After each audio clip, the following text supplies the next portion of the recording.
Hi everyone, this is Danny Malave. So this is my MMP update number one. I apologize for the lateness. For those of you who don't know what my project is, right now my project is dedicated to developing an academic integrity presentation for Rutgers University. That's more dynamic and incorporates more multimedia tools than we have right now. Currently, we are using a PowerPoint presentation that you can see right here. And I'll kind of scroll through it. As you can see, it's pretty dry. It's really text heavy. There's not a lot to engage students, and what we've seen so far, or recently, is that academic integrity is kind of on the rise because we feel like the message isn't being conveyed as it should.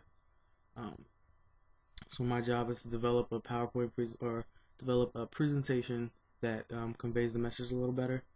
So some of the things that I'm going to be doing for my project is I'm going to be working with the Scarlet Honor Council, which is my undergraduate student staff, and recording moving media or videos to kind of convey some of the violations. And I'm actually using this PowerPoint as kind of a guideline. So we have one skit or one video that's going to be dedicated to cheating. So it's going to show different students cheating and kind of the disciplinary process for cheating, and we're going to kind of try to do it in a more dynamic way. I think some of the troubles that we've been running into is trying to find things where we don't need copyrights for. We had some ideas where we wanted to kind of frame it like the TV show The Office. We also wanted to use music, but we have to be kind of careful about what kind of music we use. So that's kind of what I'm ironing out right now. I'm going to pull up the skits right now. Here are a few skits that we have, just kind of going over different violations, different characters and what they would say. Now, the skits are pretty short, but what I wanted to do was I wanted to give it a more natural feel. So I'm trying to give students the opportunity to kind of act and kind of convey what students would actually feel or say in that moment to make it more real for students. And I think if we can make it more real, the message will get across a little better. So basically this presentation is going to be used in two different ways. The first is going to be in-class presentations, just like with the PowerPoint. And we might actually still stick to the PowerPoint or maybe move to Prezi, but we're going to incorporate the multimedia tools into that. So we're going to start with the videos, and then in each transition, I believe we're going to what I would like to do is use some audio, maybe a voiceover for a transition, different things like that, and also create actually still media tools or create pictures of the different resources on campus, so students can actually see the physical buildings that they need to go to get help with whatever they need help with. And the in-class presentations are going to be accompanied with a speaker, so there's going to be a lot less direction. But this blog was what you can see on the screen right now is actually what I'm going to be using as a tool to give students a community to talk about different violations. If they need to see the university process, if they need to see different resources on campus, this will be kind of the central hub, and students can also comment and kind of talk about their experiences with the academic integrity policy, whether or not they agree with it. Obviously, it's going to need to be policed a little bit, but I feel like giving the students the opportunity to kind of have their voices heard, and also giving a central location for all this material, which actually was kind of surprised me, we don't really have right now.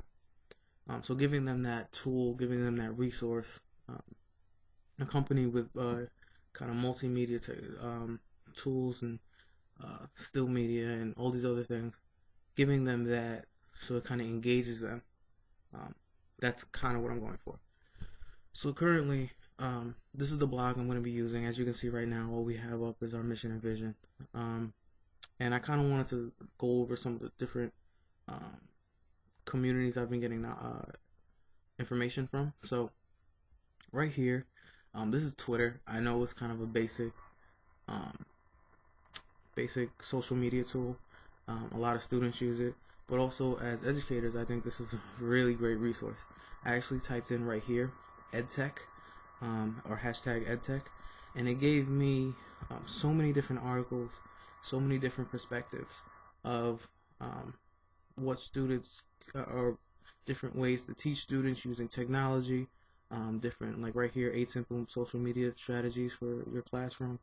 Um, and I think personally that um, understanding multimedia tools is important, but I think it's just as important to understand social media tools and the tools that students use, because we can better deliver our multimedia projects, or better deliver kind of ways to teach students through social media, because they're, in my experience anyway, students are constantly on social media, so it kind of meets them at their level. Um, so I'm a big fan of Twitter. You can hashtag anything, and you find, like, since I started speaking, 66 new tweets concerning EdTech have popped up. Now, they're not all going to be helpful, but I feel like if you kind of scroll through, different ones can give you um, different tools. So just some stuff I found.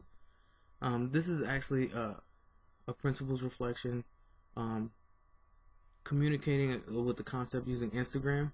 Instagram is a social media tool where students use images and can kind of convey a concept using the images that are on it, or images they take, and they can edit them and make them their own.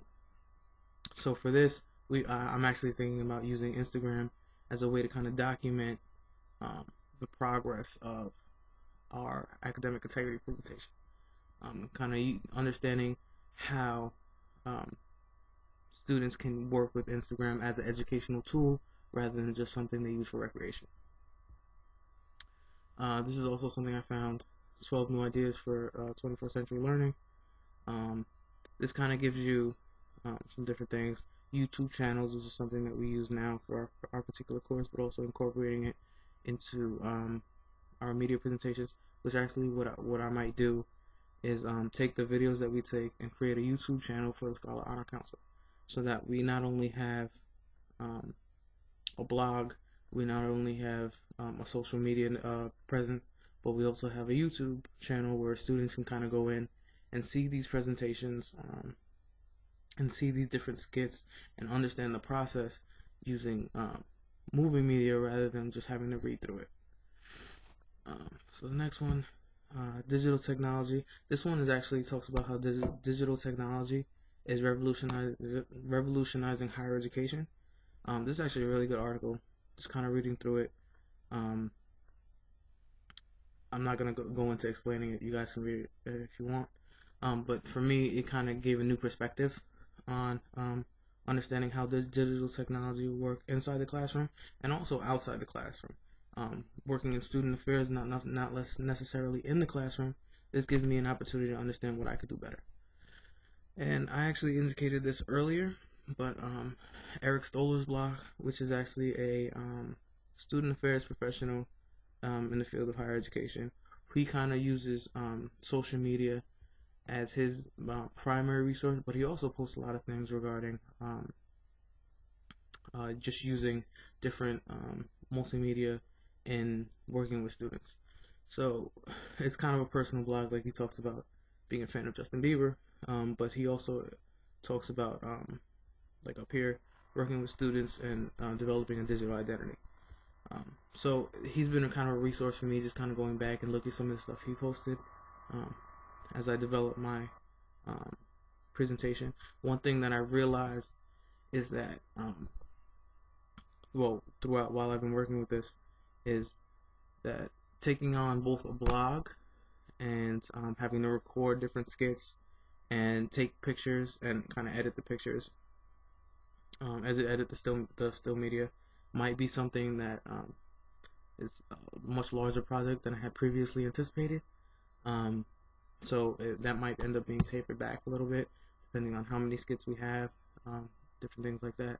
But it's one thing that I've kind of learned throughout a lot of from what I've seen in our kind of knowledge community, and especially in the EdTech hashtag, is to kind of go progressively, not necessarily jump from one thing to another. So that's what I'm kind of trying to do. I hope this update kind of gives you a picture of what I've gotten so far and kind of where I'm going with this. If you have any comments, please. I appreciate any kind of feedback, positive or negative. So thank you so much for your time.